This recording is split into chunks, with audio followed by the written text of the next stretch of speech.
You're listening to 92.1 West Coast Radio 2, the Gambia's news authority. On Friday, the 13th of January 2023, welcome to West Coast Radio, broadcasting live from Kotu East in the Gambia, where it is 8 a.m. and therefore coffee time with me, Peter Gomez. Thanks for joining us, and thanks to our sponsors, led by OIC Gambia. We have a special program this morning, a debate in which the former National Assembly member for Serekunda and joint leader of the People's Organization for Independence and Socialism, DOI, is facing off against a well-known activist and social commentator. The debate is the idea of Halifa Sallah in response to Madi Jobarteh's comment as the funeral and tribute service for Solo Sandeng took place on Tuesday. Before we delve into the debate, let's quickly look at what's on the paper's front pages, starting with the point. Gambia passport ranks 77th and gets you visa-free to 69 countries. UDP big guns discuss salient issues with EU delegation. Poultry farming faces big challenges in Gambia. Gambia and European Commission sign €18 million grant, and GFA party bids farewell to Solo Sandeng. On the front cover of Foroya, absence of prosecution witness impedes Kumbasinyan's murder trial. Victims of demolition still wait for compensation. FSQA and stakeholders validate food safety policy. 2 arrested for allegedly kidnapping teen girl. And Gambia vows to strengthen maritime security to end drug trafficking. Front page of The Voice, 2022 was a waste in terms of making reforms a reality. Gambia will be doomed if Barrow wins the 2026 presidential election. Minister Ba presides over Miss Gambia Prize presentation. ECOWAS to form force to restore stability and deter coups. And Justice Minister says government committed to ensuring what happened to Sandeng never repeated. And finally, the Standards front cover saying GDC says opposition should consider boycotting April elections over alleged registration of Senegalese. Genuine security sector reform is best way to preserve Sandeng's legacy. Halifa and Madi to debate. 2 Alvihag branch managers arraigned for allegedly stealing over $1 million. And Amir Tarawale preaches forgiveness and tolerance. And that was your Friday newspaper review. Our thanks to The Voice, The Point, Foroya, and The Standard.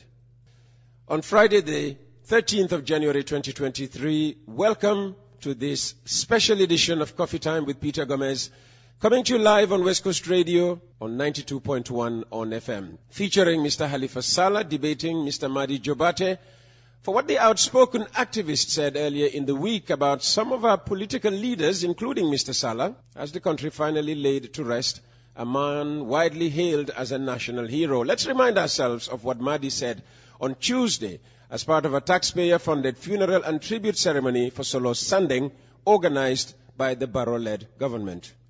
The President, Adama Barrow, and all the coalition leaders, coalition parties, they benefited from Solo, but they all betrayed Solo. From Adama Barrow to Ousseynou Dabo, to Halifa Sallah, to Sidia Jatta, to Fatmata Tambajang, to Assetou Touré, Amai Fati, Henry Gomez, and so on. All those coalition leaders, they betrayed Solo. And so it's a shame that they all came here to try to show remorse, to try to celebrate Solo, yet failed to implement the ideals, the objectives which made Solo stand up.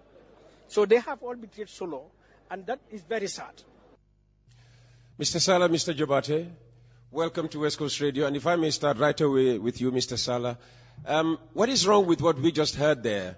What did Madi not get right to warrant this open debate to, I suppose, set the record straight as far as you're concerned? It is my conviction that criticism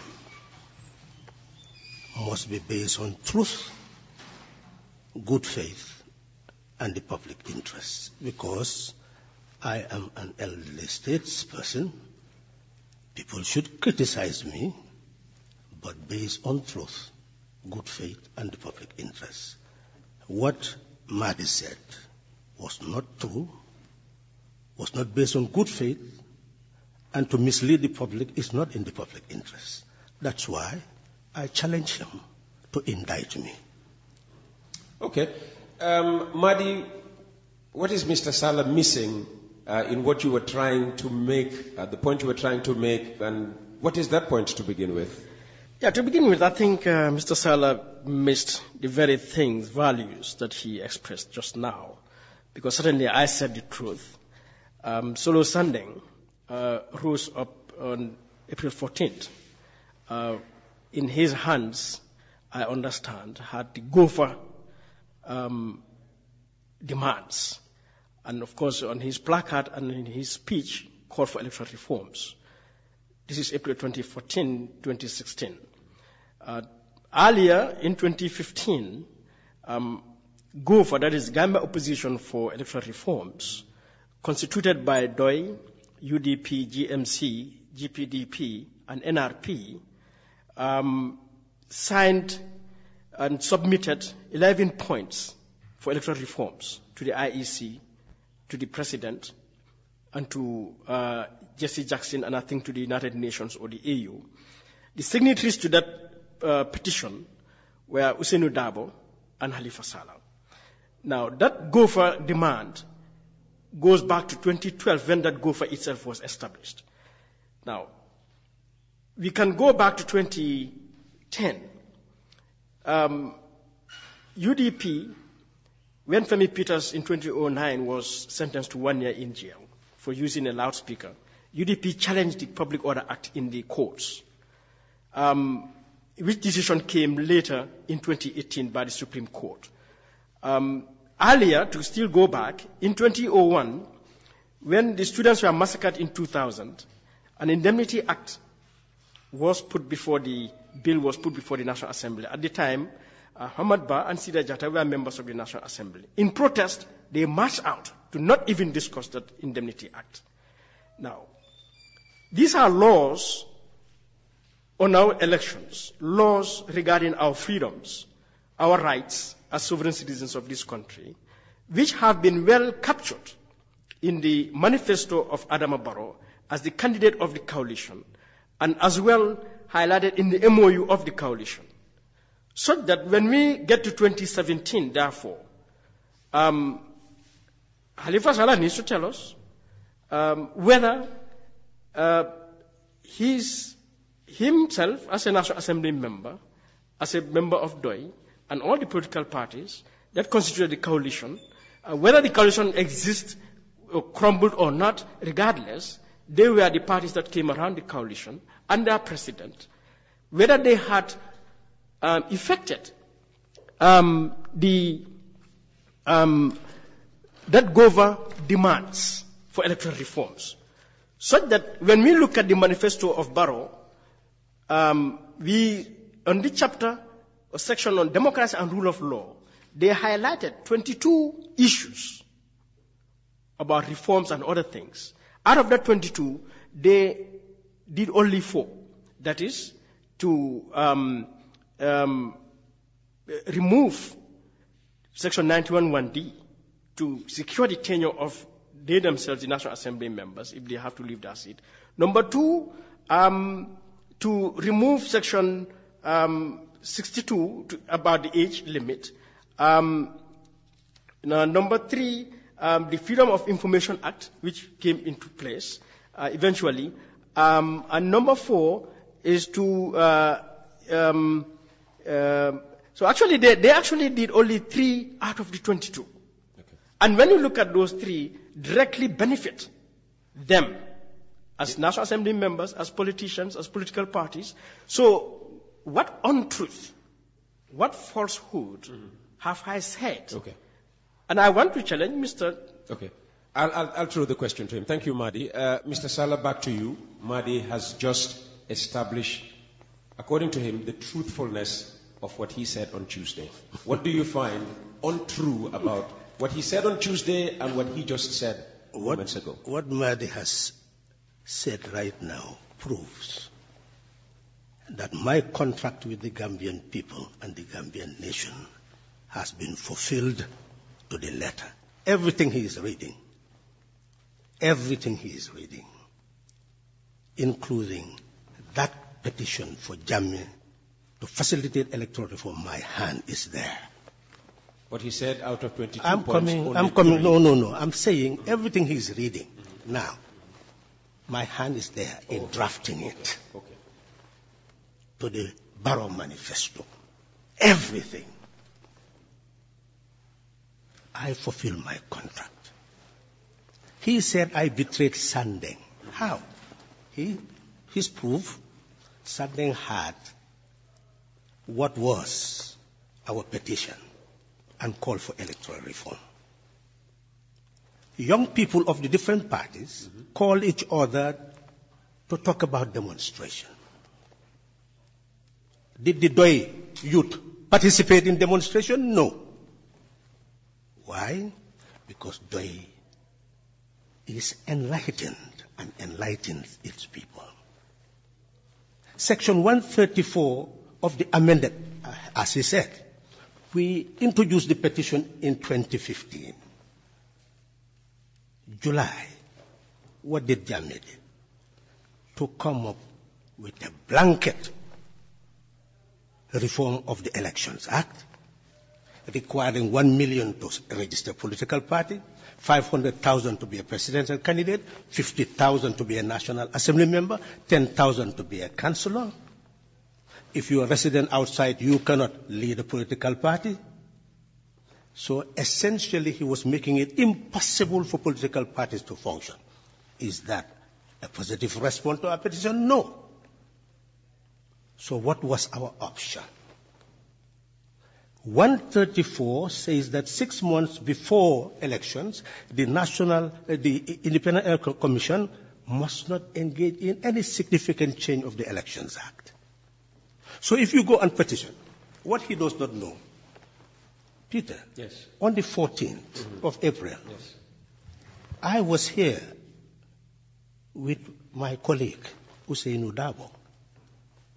We were supposed to engage in a debate. We could not, because we were told that some people were arrested. And your radio station was not willing to take the risk, not knowing what we were going to say. It was then that I wanted to pin my colleague that it is good to tell all our people the truth, that he was above 65 and would not be able to stand in the 2016 presidential election. And that 134 has already indicated we cannot change Elections Act 6 months before. So it was a hopeless situation. Jammeh will not change, effect any reform. So the only route was to build a coalition. Unfortunately, we could not enter the debate. Sallah was arrested. So, where is our betrayal? If your leaders do not educate you to know what you're supposed to do, and we educate our people to know what to do, and what do? We proceeded with coalition building. And on the 2nd of December 2016, for the first time in Gambian history, we uprooted Jammeh. Our tactic and strategy were implemented to the letter. And it succeeded. That is the truth. If anybody betrayed Sandeng, let him look for somebody else, not us. Now, when we took over, we had the objective clearly spelled out of a 3-year term. But people must understand what an agreement is and what a constitution is. When we appointed or elected Barrow, we had the power to write all those things that we wrote. It's good faith. But when Barrow took over, he took over as the executive president of the Gambia under the constitution of the Gambia. Meaning what? He did not owe any allegiance to any coalition or anybody. he could have only done so in good faith. And we were trying to exploit good faith. But when he took over, all those who were around him encouraged him to build up the executive might of appointing and dismissing ministers at will. An elementary knowledge of our Constitution knows that it is cabinet that formulates policy. I had no power to formulate policy. It is the National Assembly that consider bills. We had 4 members in the National Assembly. Under the Constitution, you have to have simple majority, 2/3 majority in some portion, or 3/4 majority, such as changing the Constitution, before you can have any effect in the National Assembly. And let me educate him again. You see, they talk and talk and talk, and they don't understand the Constitution, they don't understand the laws. You see, let me just give you an example quickly, because we don't have the time. Sure, go ahead. There is an election bill currently. If you look at clause 147 of the election bill, it is in line with section 130 of the Elections Decree 1996, which states that if you want to stand as a candidate, National Assembly election, you must be granted leave of absence during the period of the election, and you return to your work. That's what the Elections Act 1996 says, 130.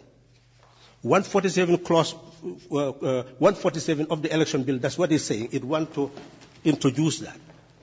But the Constitution, section 170, is saying that you must ask for 1 year leave without pay. Okay. So when these people, and you can see, we unlike Madi, you see, we've written, me and Sam, a whole analysis of the elections bill to guide the nation.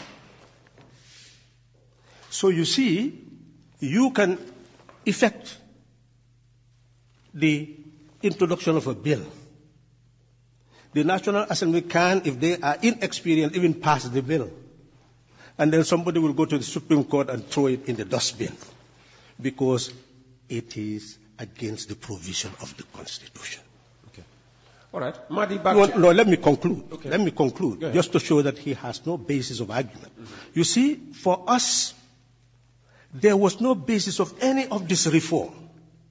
The primary thing was the constitutional reform.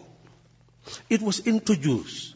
You were there, everybody heard. I told them that what they were doing was a long journey. They were not sincere. That the constitution that we were considering was not like 1996, when these people had suspended the 1970 constitution, and they can go into a spree to amend anything they want. 1997 constitution states very clearly that if you want to change it under section 226, you can only take 2 routes. The ones that could be changed by the National Assembly without a referendum, and the others that must be changed with a referendum. I said, if we want the journey to be short, let us blanket change those ones that we could change in the National Assembly, and then blanket take those ones to referendum. And this was a time when there was at least some understanding between the UDP. They were part of the government. It could have been easily done. They did not take that route. By the time they come again, their internal contradiction had built up. Some had been expunged from removed from the cabinet, and the National Assembly he's talking about was no longer a uniform body of a coalition. It was people elected on their party ticket, and they were operating on party lines. Thank you. Thank you, Mr. Sallah. Madi, Mr. Sallah saying that I get the point. all the 22 points actually... I get the point, and certainly Mr. Sallah can't educate me about the Constitution, with all due respect to him. And in this, I know the Constitution, and as much as he does. And what he's presented so far, if anything, is an attempt to mislead me, which also he cannot do.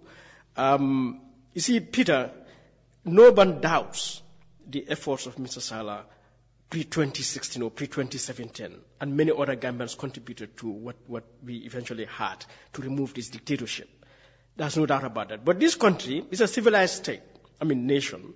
We have a state, and the state has obligations. And officials in that state have obligations to perform by law.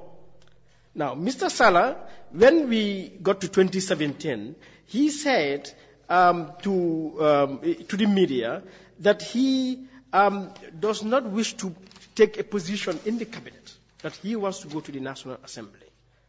I can quote him. Fatu Network reported Halifa Sallah reveals intention to contest parliamentary elections on 27 February 2017. We need to get the best National Assembly that acts as an oversight institution, holds the government accountable, and stands for the Gambian people. This is the assembly we want. So you see, the National Assembly has a purpose. National Assembly members have an obligation. He and his coalition members can argue here who did what and so on. As a citizen, as a sovereign citizen, what I know is Halifa Sallah, like Adama Barrow, and all elected and appointed public officials have a duty towards me to perform. And they have not performed that. Because the evidence is there. The Elections Act, regardless of how much summary or analysis is done, the Elections Act, 7 years is sitting in the National Assembly. It has not been done. Now, you said we look at this constitution piecemeal. They didn't do that. But nothing stops Halifa Sallah on his own as a National Assembly member, for which he has the power to do, to submit a private member's bill to target any specific section of the constitution to change. Now, they didn't do that, but Samba Jallow, minority leader at the time, 2017, submitted a private member's bill for the changing of Section 91(1)(d). And they voted for it. The exorbitant fees that Jammeh imposed disregarding their 2015 proposals. When they came 2017, they immediately amended that section to reduce the fees for President, National Assembly, Mayor, Councillor. Why didn't Halifa Sallah submit a member's bill for a term limit? A member's bill for absolute majority. A member's bill for the creation of a constituency boundaries commission, which are all established, stated in their manifesto. So, Halifa got to understand this. Alright? And because I see a lot of misleading stuff around, that regardless of what happened until 2017, when they drafted 16, they drafted the MOU and the coalition. And Halifa went on the campaign talking about the value of the 3 years program to end self-perpetuating rule, to build. In 2019, October, he was standing on the floor of the parliament explaining how the coalition crumbled, that they want to save the Gambia. Halifa did not go to the National Assembly on the ticket of the coalition. He went there in his own personal volition. He chose to be a National Assembly member. He went on the ticket of DOI. Perform your function as a National Assembly member. You have an individual responsibility. Each one of them have an individual responsibility to perform their functions. Now, apart from this lack of legal reforms, institutional reforms, you look at the Auditor General's report, the massive corruption, the number of illegal, unconstitutional actions by this president. National Assembly members, you have an obligation. You have the power and the tool in the Constitution to discipline the executive. The president has multiple times conducted unconstitutional acts, and he was not held to account, to the point that even the Supreme Court declared the president's action unconstitutional in the case of Yakumba Jet. There was no genuine, urgent matter to put articles of impeachment on the floor of the National Assembly for that action, because the Supreme Court itself said the president acted unconstitutionally.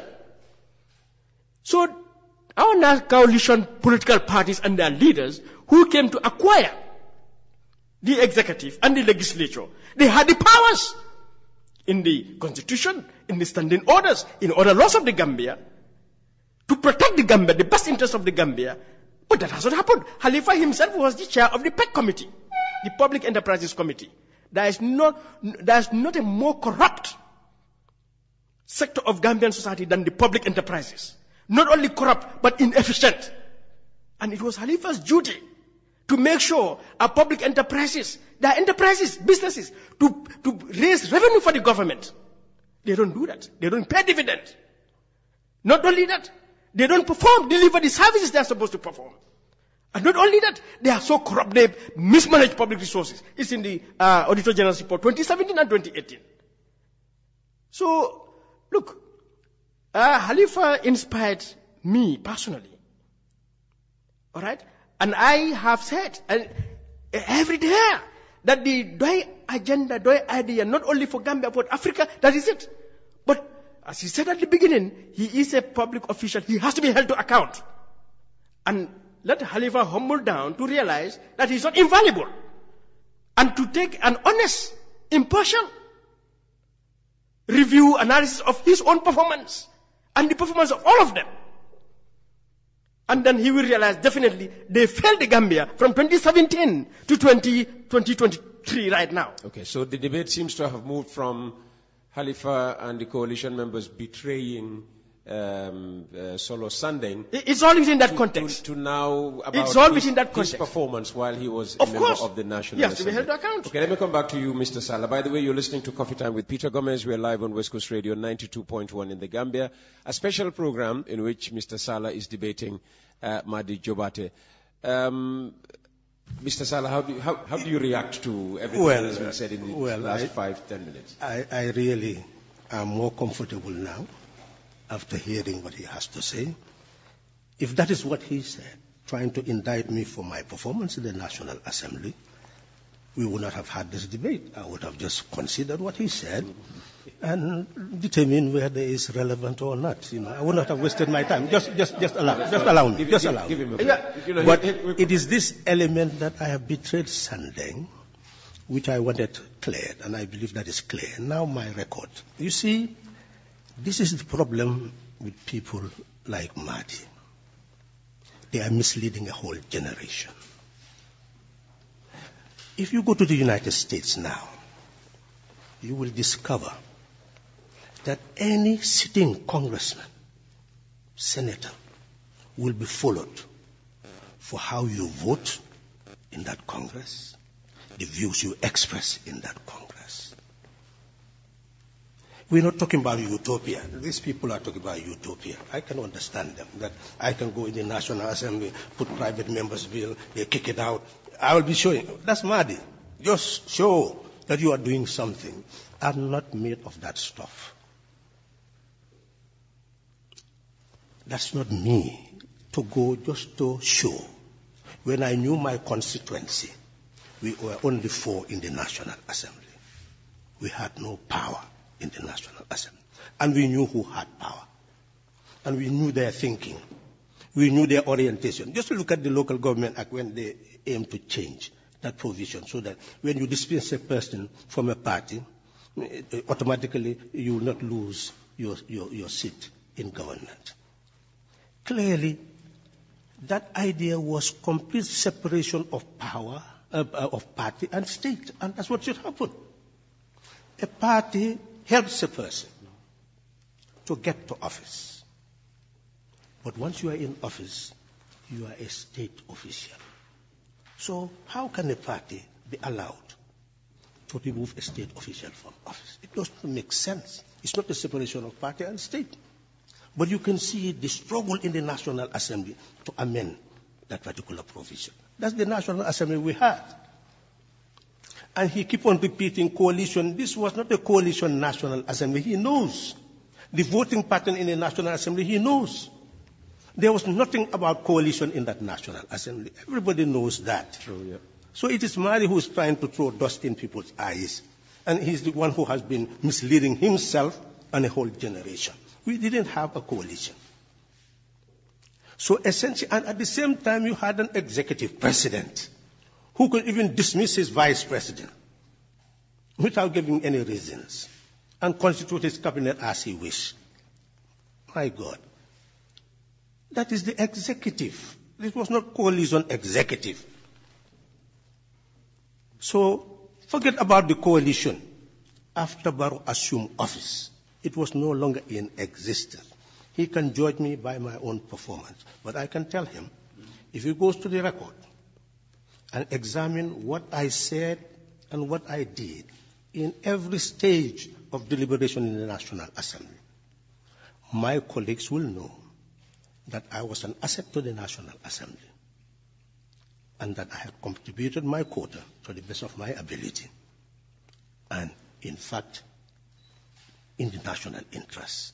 So, to me, I believe... But he says you didn't hold the SOEs, state-owned enterprises, to account as you should. Again, as chair of that particular... What the reality is that this was being broadcast.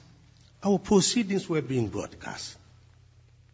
As chair of the Public Enterprise Committee, he was hearing the broadcast. Who on earth will say that we did not hold them into account? The problem of those SOEs, you can see the backlog. If you know elementary auditing, if you don't close your account and then come up with the next account, how can we ever hold such an institution into account? Because nothing was current. We were dealing with history, and we were trying to move from history to currency. That was my role. And yes, he can criticize, but I feel I have done what I could do to the best of my ability to push those public enterprises into currency so that they can be properly held into account. But essentially, what they have also failed to realize is that the issue of corruption is fully under the control of the audit. What they don't know is that the Auditor General, even though you have external auditors, all of them were under the control of the Auditor General. And the Auditor General, under the Constitution, has full powers that wherever corruption emerges, to ensure that the police are involved in investigation and that action is taken. It is not the National Assembly that takes people to court. The National Assembly can make recommendations. And obviously, what I can say with Madi, as he has drifted into other issues, is that, well, is it legitimate to look at my record and feel that I have not done what He said you are not infallible. Did you ever claim infallibility? Well, I think what I said at the beginning makes it clear that if he was just criticizing, I will look at it. Whatever is of substance, I may consider. What is not of substance, we put it in the dustbin. Yeah, so Peter, we have no qualms. Definitely. First of all, to take great objection to Halifa's attempt to caricature me. Okay, I'm sorry. All right. Okay, let me. He's apologized. Let me apologize. I accept the apology. Okay. Yeah. Now, moving forward, you see, again, misleading and dodging responsibility, giving excuses and blaming others is what Halifa has been presented. In the U.S., congressmen and women, they submit bills. There are bills, laws in the United States named after individuals, hence voting law, for example. So, a National Assembly member, this is in the standing orders, it's in the Constitution that you have that obligation, that power to submit a bill. So there is nothing wrong to submit a bill, and it is not a showmanship. So, Halifa, the National Assembly has a purpose. Listening to you, I begin to wonder, then why did you go to the National Assembly? In fact, why should we have a National Assembly? Therefore, because the National Assembly has, our lives are in the hands of the National Assembly, practically. You have the powers. So, we have to hold them accountable. And again, that misleading comment that I am thinking in terms of the coalition, I know the whole story of the coalition. And in my piece, I had written that the coalition parties and politicians, individual and collectively, it is today because Halifa is sitting here. If Hussein Dabo sits here today, I will hold him to account. If Adama Barrow sits him here, I'll hold him to account personally. And so, regarding the SOEs, You see, the National Assembly has powers to end corruption. But they did not do it. The Auditor General in 2017, when he submitted his report 2021, he said in February 2021, the National Assembly Finance and Public Health Committee met to discuss the report and submitted recommendations to follow up on the prior year issues that remained unresolved, as well as crucial findings in the May 2017 audit report. The Constitution is very clear. The Auditor General submits to the National Assembly. National Assembly can cause more investigations and prosecutions for accountability. But they don't do that.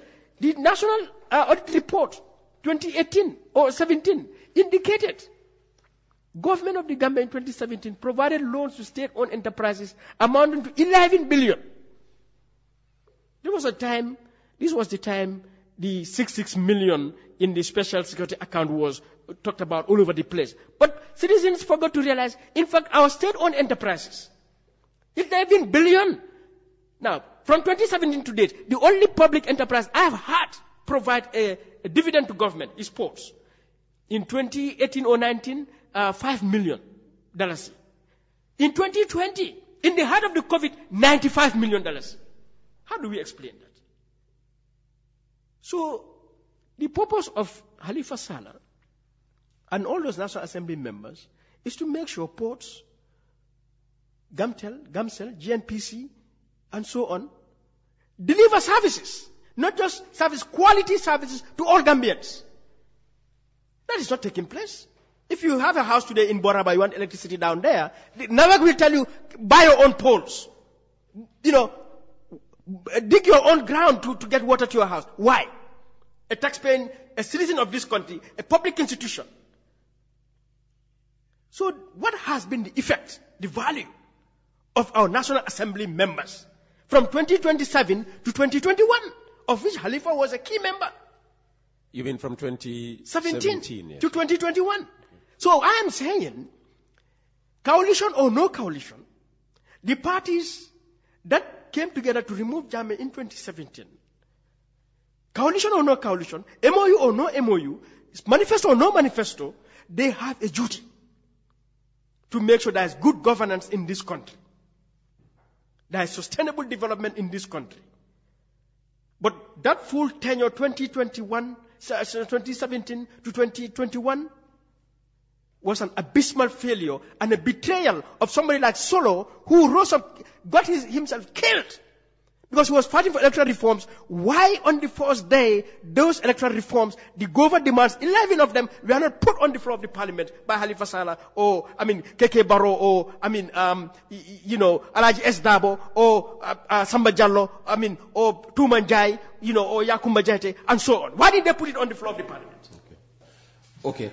Mr. Sallah, maybe to answer it in a different way, how has the 5th legislature contributed to electoral reforms in this country? And before you answer that, if you just bear with me, Halifa, just one line. On July 6, 2021, Halifa Sallah spoke on the floor of the parliament about his committee. He said, before 31st December 2021, our committee is well positioned to put an end to the historic backlog in the submission of the activity report and financial statement stretching from the year end 2015, reported in the Foraya. National Assembly Public Enterprise Committee Chair explains. But today, you go to National Assembly, you will not see a report of the PEC committee for that period. And Halifa is not in the parliament anymore. That is gross failure.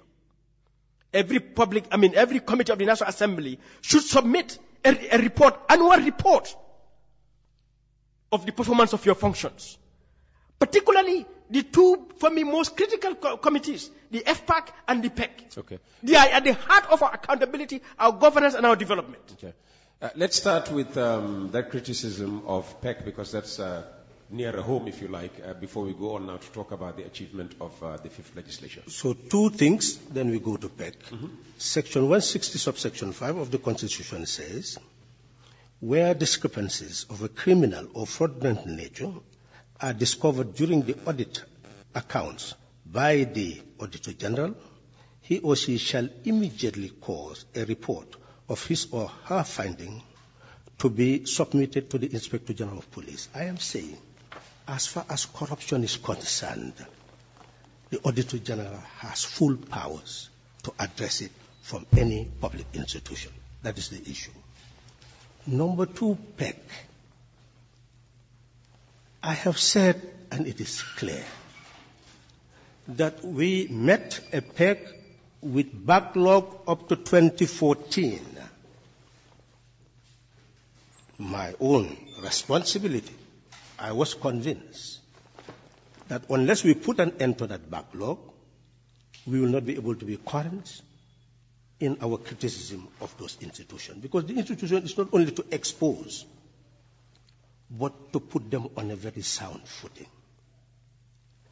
And before we left, up to 2019, we had put everything in place. And what we have done in our handing over notes, I will go back and talk to my colleagues to see how far they have gone. But as he rightly said, by the time we finish our report, and it's a 5-year report, and it had to be a 5-year report. 1-year report is history. It's talking about 2014, 2015, 2016, when we were not National Assembly members. What is the use? So we were building up a stock to be able to provide a 5-year report. By the time we finished 2015 to 2019, we had come to the end of our term. And I had promised those who are now responsible for 𝒃 that any time they want to meet me, I can meet them, and we can find a way of submitting the report in another way, because reports of the National Assembly are not the property of chairpersons of the National Assembly. They are properties of the National Assembly, and they have to be approved by a committee. We had a committee. So I had said that, and he can go and find out from the very inception of this legislature that I'm willing to meet the chairman. Then we can organize a forum where the submission to that report can be given officially, because they would be asking for it. I cannot submit it officially now. And obviously, you will see that it shapes the whole public enterprise structure, architecture of the country. And we hope that when they concede to that, we'll invite. Well, that has to be the most important report as far as the SOEs, their administrations are concerned. And I think that report should be prioritized.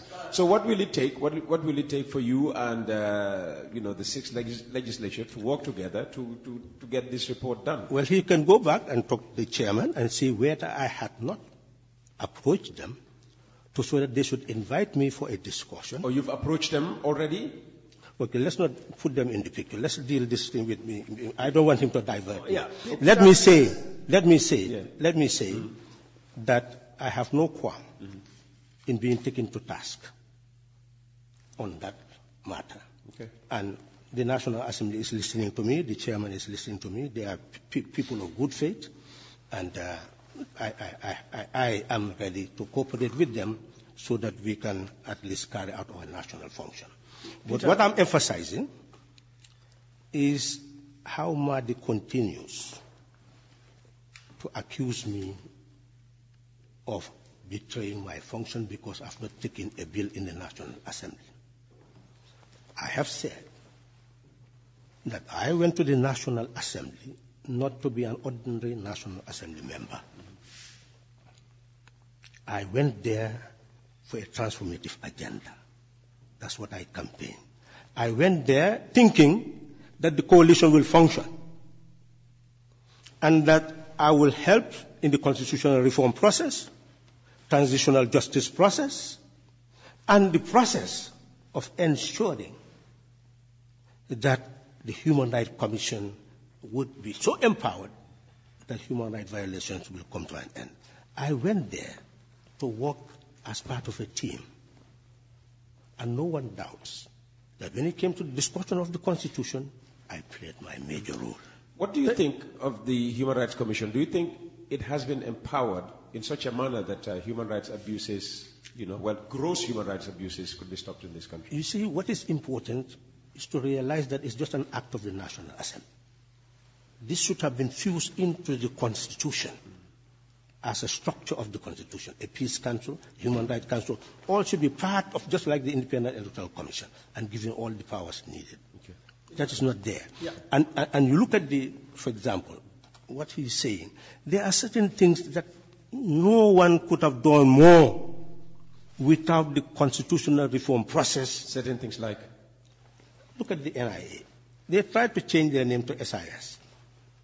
But in the Constitution, it continues Section 191 is national. So you must amend the Constitution before you talk about it. And they did not want to have arresting powers and all this. Mm-hmm. So essentially what I'm saying, the principal document was the Constitution. And I went to the National Assembly for one term, is what I promised, so that we can carry out that process of constitutional reform, institutional reform. I was marooned in the National Assembly, and I did my best. Let him tell the truth. If you look at bills, how many bills came to the National Assembly? How many bills were referred to PEC? What we did as PEC. His argument is you should have sponsored a private member bill. Well, I'm saying, and I'll repeat that, I did not go to the National Assembly to make a show. I went to be a substantive National Assembly member. When I finished what I could do under those circumstances, that's why I departed. Peter, yes, Peter, again, a bunch of misleading statements from Halifa. And I don't need to remind Halifa that the National Assembly has 4 functions. They have a lawmaking function, they have an oversight function, they have a representation function, and they have a resource distribution function. So to equate presenting a bill as showmanship is a misleading comment, because that is a function of the National Assembly. So any function you perform of the National Assembly, you are not doing showmanship. No, Halifa. Could I clarify? No. I am not saying taking a private member's bill is showmanship. I am saying Halifa Sallah, who went to the National Assembly for substantive transformation of the nation, constitutional reform, would have been engaged in showmanship by taking a bill and saying, we want a term limit. Taking another bill, they say, I am saying Halifa Sallah. I'm not saying National Assembly members. I hope that was clear. That was not my role. I did not also say that. You said to put a bill before it's a showmanship for you, not for everyone, for you. Yes. So that's what I mean. So I'm not misleading anyone. And I don't misquote me too. I did not say that is your only purpose there, or you fail simply because you did not present a bill. That is one of your functions I said you failed to do, like many others also failed to do. But you failed in the very purpose you said took you there. That is transformation, or a transformative agenda. Because it is not just presenting bills, it's not just lawmaking. Your oversight functions to check the executive, to discipline the executive, to make sure public wealth is used for the public interest, that no one plunders public wealth. You failed in that responsibility. So you should have resigned, probably, before. So what could he have done that he hasn't done? He has failed to do the oversight. One, as chair of the PEC, Halifa should have received Auditor General's reports. He has received reports from public enterprises. He has seen lapses. He should have taken up those lapses, recommend either to the police or to some other authority for investigation. But he says that's the Auditor General's responsibility. No, the Auditor General submits to the National Assembly. The National Assembly, they review, and National Assembly is the supreme decision-making body in this country, Peter. So the National Assembly has, and they have done that in some instances, to refer matters to the police. National Assembly can do that. National Assembly, Halifa should have done that. That wasn't done. So he has allowed, therefore, SOEs to continue to plunder our wealth.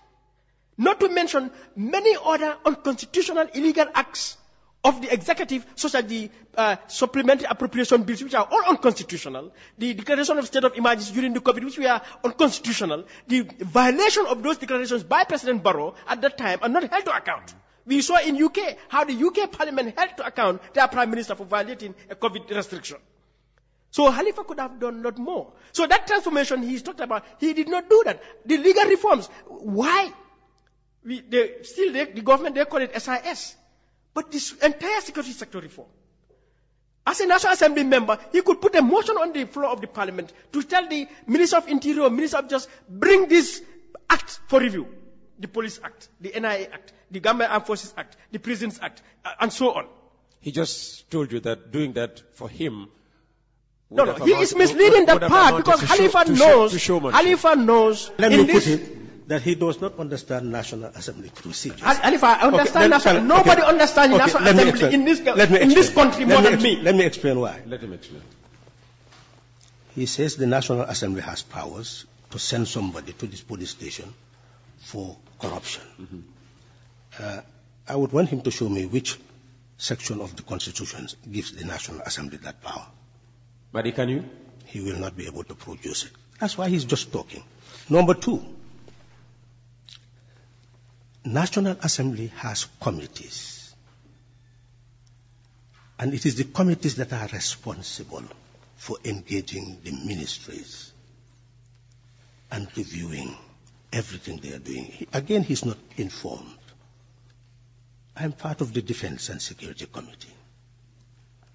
And all these institutions have already drafted their bills, draft bills on reforms of their legislative dimensions.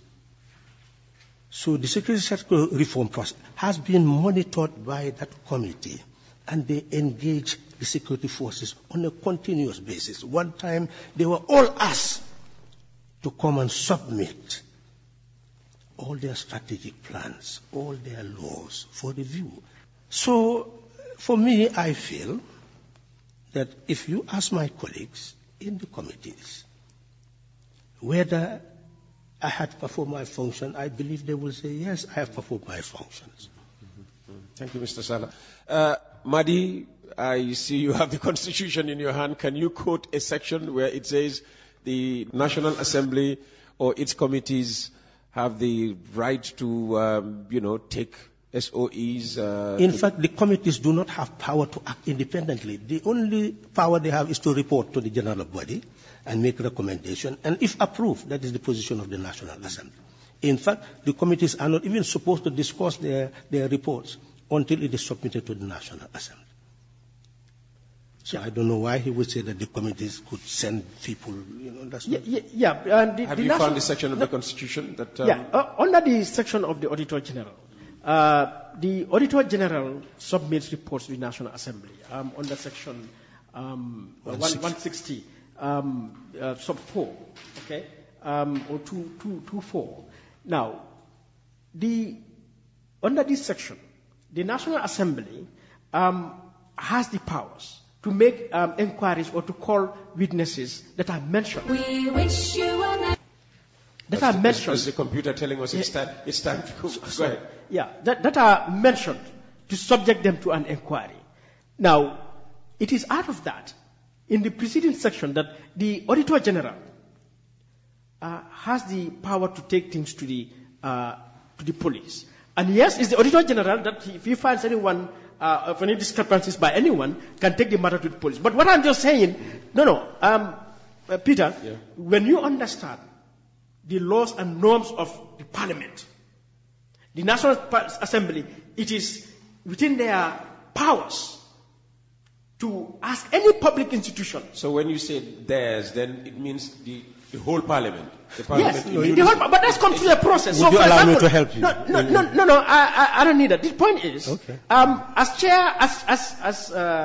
chair of the PEC, and these massive discrepancies have been found out, the Auditor General, as he said, has the power to take the matter to court. to the IGP. But at the same time, PEC, knowing the functions of PEC can recommend. Because PEC, when they review, they submit their report committees to the floor, and in that report, their findings and recommendations, they make them there. So PEC equally has the power to make recommendation to either the Auditor General or to the IGP.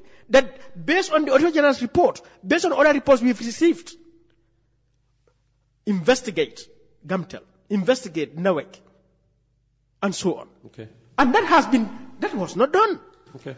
All right. We have to bring this debate. Yes, but it must be clear. I think it must be clear that there is no provision in the law that empowers Parliament to send somebody to the police station. This is separation of powers. What is important is to know that Parliament can recommend for action to be taken. It can recommend special audits. It can recommend the Auditor General to take the actions that the Auditor General had proposed in a document. Yes, it can make recommendations. What essentially I am emphasizing is that the legislator he's talking about did shape this country. It is the legislator that could call ministers who must come to appear before committees. He talked about the state of emergency. In fact, I put up a motion at that time because the law is very clear. It says that, yes, declare a state of emergency, but within 7 days. If we are sitting, 21 days, if we're not sitting, you must bring the motion for adoption by 2/3 majority. When they failed to do that, I put up a motion. And I saw Madi criticizing me. Somebody put up a motion that the president must come and report to Parliament. No, and he's saying that person was right. I did not criticize you on that. He said that person was right. I knew that nobody can force the executive to come to Parliament because Section 77 has provided the vice president to be a representative. So you can't. Section 77A. Nobody can compel the president to come to the national. Show me the law. Read it. Let the whole nation hear what you have to say. The 77(2) states the National Assembly may request the president to attend a sitting of the National Assembly for the discussion of a matter of national importance. Yes, may. Is it saying shall? Then go further. Further is about the vice president. Just read. The vice president shall answer in the National Assembly for matters affecting the president. The vice. No. Read it again. Don't mislead the public. We are talking about read the Constitution. The vice president shall answer in the National Assembly. Shall. Okay, yes. Go ahead. Do you know what shall means in law? It's mandatory. But may is not mandatory. No. Let me clarify this may issue. This man has been mislead. No, I should not use misleading because he does not want that. No, you can say that. Madi, no, it's not fair. Peter, when the Constitution says may, the National Assembly may, it's an option that the National Assembly has. They may, but the moment they do. The president has no option but to come. No. Read the second one. Read the second one again. The second one is also talking about. Say it. I have said it. Read it. It was Section 77. Read it. Read 2. Read 2. You want to mislead. He wants to mislead. That's why he does not want to read 2. Read 2. 2 says the National Assembly may request. 3 says the vice president shall answer. Is it not clear? May. No. Let us clarify this here. May and shall. May request. Yes, you can request for the president to come. And if you request for the president to come, he has no choice. 3. He has to come. Wait, 3. What does it say? 3. 3 says the vice president shall answer in the National Assembly for matters affecting the president. Now, that is only saying the vice president has the authority, the power, the responsibility to represent the obligation to represent the president in the National Assembly. That is very different. And must come. That's very different from 2, where 2 is saying the National Assembly may, meaning the National Assembly may do it or they may not do it. But the moment they do it, it's a constant provision. No, he sends the vice president. The vice president. No, it's not. He cannot. Delegate the vice president in that instance if they invoke Section 77(2). Is that what that clause says? 3 is not saying that. No, 3.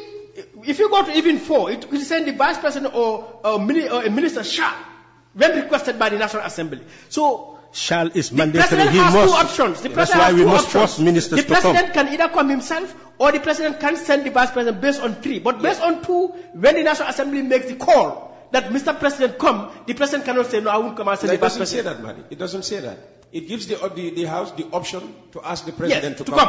And even after asking the President to come, it does not say because they have asked the President to come, he must come. The Assembly can insist that the President comes. In fact, it says it's the Vice President who should represent. Say that. The President is not a king. And Halifa knows democratic norms and values. Utopia again. All right?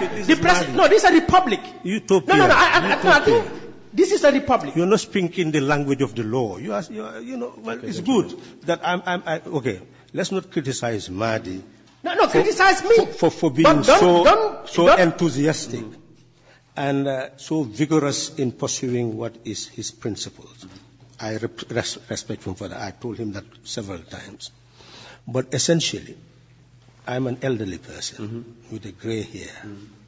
I cannot go back to that type of orientation where I can speak outside of laws, do things outside of what is reasonable and justifiable in a democratic society. Essentially, I think this convergence should continue on a new plane. We should not continue to attack each other or betraying anybody. Betrayal is a very serious word, especially a solemn occasion like an official burial ceremony for Sunday. He's attacking us that we went there and we were hypocrites, sort of. But essentially, people went there because they felt what happened. Sandeng did not want to be a hero of anybody. Sandeng should not have died the way he did. The country is a republic. The duty of a republic is to protect the citizens. And the instrument of the state should be an instrument of protection, not instrument of coercion and oppression. Both of us will agree with that. So each of us should have indicted the state that existed and work to ensure that such a state is eradicated, that we put in its place a state that protects its citizens. I would tell him that I am not infallible. That's why I left the National Assembly, because I look at my constituency and see how it is rotting. And all I can do there in the National Assembly is to criticize, explain, call the minister to ask questions. For me, I know that unless we can build sovereign national wealth that can address the needs and aspirations of the people, we'll just be criticizing. But a state that depends entirely on law. Just imagine you are taking almost 12 billion just as grants and budget support. And what you contribute only in taxes maybe about 13 in your revenue is about 13 billion. And over 12 billion of that will be just tax. Only 1.5 billion will be something that is not non-tax. So we do not have a productive state. We can agree on that. We can do all the criticism we can, but that state can never deliver. That is why I stand for system change. In that National Assembly, I could not continue to repeat that over and over again, so I had to do productive things that serve the interests of the National Assembly, and I think they appreciated it. Thank you, Mr. Sallah. Very nice words to end with. Madi? Yeah, it's sad, Peter. This country is 50-something years old. The conditions in which our people live 58 this year is utterly unacceptable and inexcusable, and it is squalling because elected and appointed public officials have failed this country. Every day, especially on Tuesday, you bring public officials here, and they give narrative upon narrative, only to give us explanations and excuses, as we've just heard from Halifa. Yet our people continue to live in misery, in destitution, in poverty, and those public officials continue to live the life they live above us. And look, yeah, no, I mean, this is the reality. This because man, he confirmed himself that his if I wanted to indict him, whilst I was doing all the things to change 2016, this man was in Europe. Doing what I could do. What were you doing there? What were you doing there? No. That is a very unfair. That's a very unfair and a very dishonest criticism. I was facing. You were doing what you were doing. I could have died. And everyone was doing what they could do. For him, he was out there. Yes. It is this man now who is criticizing us for being disloyal. Let I'm him not tell us saying you an are account. disloyal. I'm saying you have failed. Failing? What is failure? The country from 2017 to 2021 Madi, has elected and appointed you have not even served the country not to talk about failing a country. Fine. I am serving the country. I don't have to be elected to serve the country. I am serving the country. With words? Yes. Armchair? Yes. Well, words are powerful. Words change. That's okay. Words bring change. And you know that, Halifa. That is armchair activism. Well, I did not see you pick up arms. We went concretely to organize structures and change this country in 2016. I have built structures. I have built structures all my adult life. In schools, in communities, enlightening people, but in public institutions. You are so I have done my part in this country. You are now proving and I'm so proud that you are an armchair activist because you are indicting people who concretely had proven that if I am an armchair activist, to you are serve no this more, country. You are equally an armchair politician. Because okay, I have done the political education you have done. I have built structures in this country. I have gone on my own resources and in an official capacity. Okay. So, good luck. You are elected. I am holding you to account for your position in public service. All and you I'm have to hold asking each is and the every. young people of this country should tell Madi to give account where he was in 2016. I am ready for that debate by any young person on any platform, anytime. Where he was in 2015.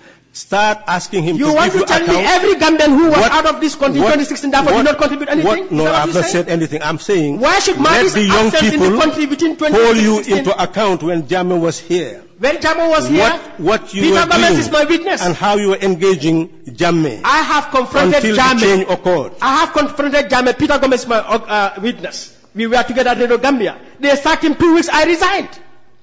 Not to mention the many, protestations I did at Radio Gambia. Gentlemen, thank you very much for coming.